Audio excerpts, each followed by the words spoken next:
Bonjour tout le monde, c'est Dr Omeri. On va voir ensemble un cours qui s'intitule la semence et sa conservation. Donc, pour cela, on va commencer par vous montrer la diapo. Donc, je vais essayer de partager mon écran.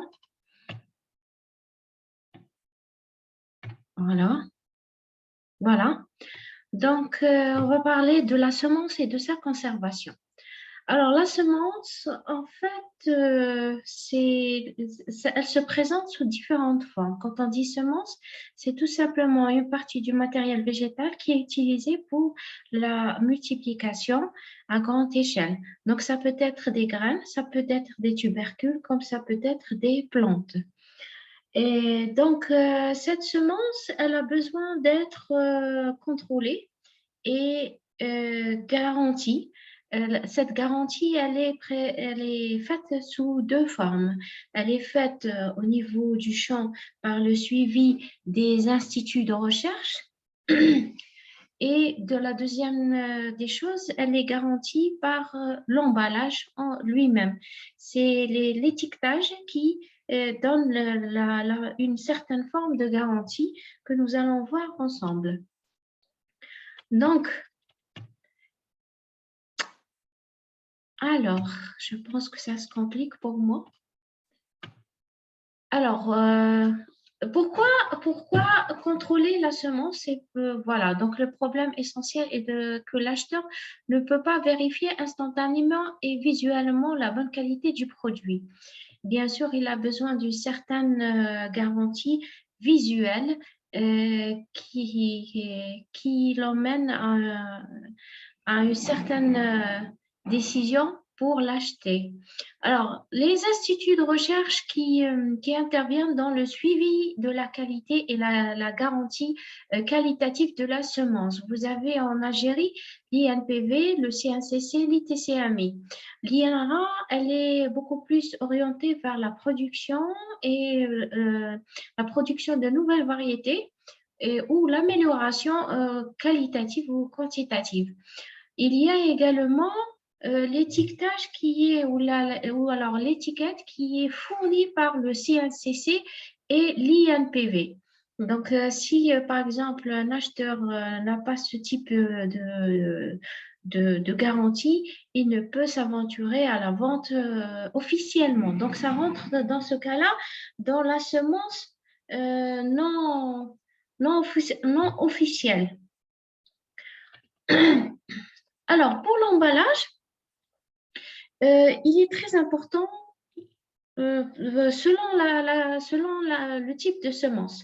Si on parle de plants, alors là, la conservation se fait sous serre. Bien sûr, il suffit de minimiser un des paramètres de croissance ou des facteurs de croissance et ça réduit la croissance. Tout simplement, il faut réduire soit la lumière ou baisser la température ou minimiser un petit peu l'humidité, qu'il puisse y avoir un effet direct sur le ralentissement de la croissance de la plante.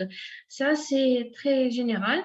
Mais dans le cas où on parle de la semence sous forme de graines, alors là, il faut bien sûr assurer un certain type d'emballage qui est très important. Il faut que ce soit en papier carton ou alors en aluminium, de telle sorte que ce soit complètement étanche. Il faut garantir avant cela la qualité de la semence qui doit être bien sûr indemne des attaques parasitaires et indemne également des maladies pour ne pas avoir de surprise lors de son utilisation. Donc, il faut que l'emballage soit, il soit étanche de la lumière et il faut qu'il y ait absence de l'humidité. Il faut également absence, bon, la température, cela dépend de la conservation. Si ça se fait dans les conditions à température ambiante, dans ce cas-là, la conservation, elle peut être jusqu'à une année. Si avec un tel emballage et on met les graines, les sachets de graines au réfrigérateur, c'est-à-dire à 4 degrés Celsius, là, la conservation, elle peut aller jusqu'à 2 ans à 3 ans selon l'espèce. Si on veut avoir une conservation de longue durée, c'est-à-dire qui peut aboutir à 10 ans, là, on passe carrément à la surgélation des graines. Donc, ça peut atteindre jusqu'à 10 ans de conservation. Alors, au fur et à mesure que la conservation se fait, il ne faut pas oublier de vérifier le paramètre qualité qui est le pouvoir germinatif. Donc, le pouvoir germinatif, c'est lui qui détermine l'optimum de la conservation. Il faut que ce soit au-dessus de 50% pour que ce soit positif. Quand ça commence à baisser, là, ça commence à être très mauvais pour la conservation de la graine.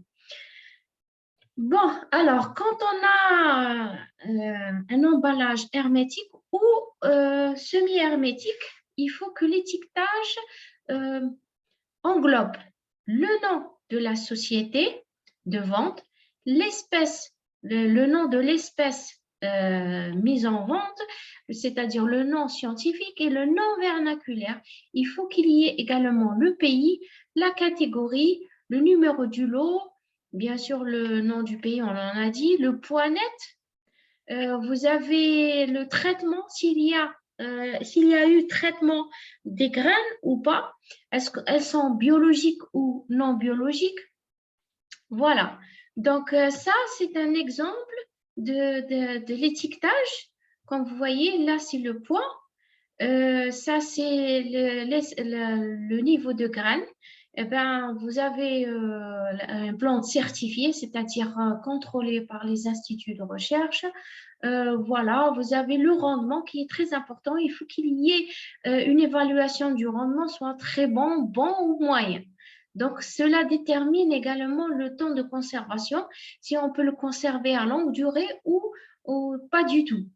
Voilà, donc la plantation, il faut qu'il y ait une date approximative de la plantation et un calendrier, si c'est possible, c'est-à-dire le temps de la plantation, les traitements adéquats et la période de la récolte. Bon, alors, quand on a affaire à deux tubercules, comme cela figure, donc les tubercules, elles ont besoin d'être aérées pour qu'elles puissent respirer. Si on les met dans des conditions hermétiques, étanches, dans des sacs étanches, là, on risque d'avoir une accumulation de l'humidité et par la suite un pourrissement de ces tubercules. Donc, forcément, il faut qu'il y ait une aération, un échange de gaz. Comme vous voyez, donc là, c'est un sachet en plastique qui est complètement troué. Et pareil, ici, c'est complètement aéré. Donc, parmi les conditions de conservation des tubercules, il faut qu'il y ait l'aération. Mais pour une conservation de longue durée, il faut absolument qu'il y ait l'absence de l'humidité, absence totale de la lumière. Donc, si on veut les conserver dans des conditions normales, c'est-à-dire à température ambiante, la conservation de ces tubercules peut aller jusqu'à un mois et demi maximum. Si on veut aller plus loin, donc on peut les mettre dans les chambres froides à température 4 degrés. Et là, ça peut y aller jusqu'à 4, 5 mois, jusqu'à 6 mois selon les espèces. Voilà, donc les tubercules sont un petit peu délicats pour la conservation. Et voilà, donc on a terminé. Ce qui fait, je vous dis à la prochaine et j'espère vous revoir de nouveau. À bientôt.